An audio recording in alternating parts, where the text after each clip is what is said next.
crazy time. There's a whole new science called post-traumatic growth, and not the traditional understanding of post-traumatic stress syndrome. There's a lot of research, there are many books that have been written about post-traumatic growth.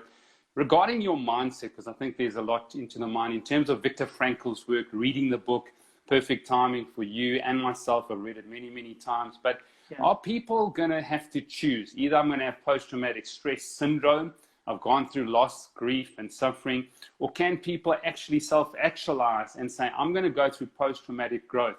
Am I being ideal, or is that the way that people should be looking at this pandemic and the loss and the grief that they're going through?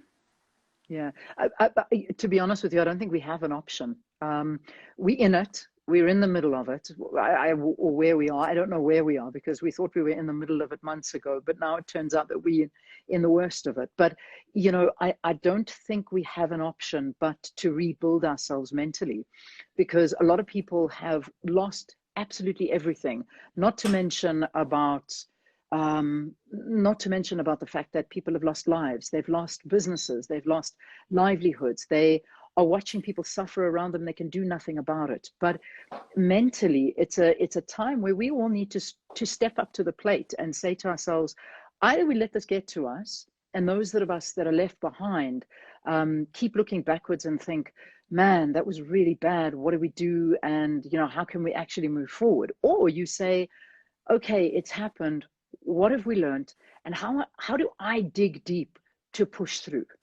And it's quite, it sounds so simple and maybe naive of thought, but I don't think it is, because I mean, I the other day went on a very long needed holiday. I was desperate for this, and the whole time I was there, I'm no runner. I really am not. I just try. I honestly am not. But I mean, I'm not.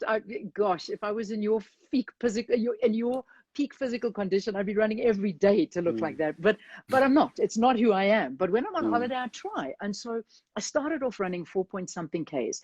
The next day I got up and I ran 5 Ks, and I in my mind, I'd wake up in the morning and I'd say, I can't do this again. Oh man, I can't do this again.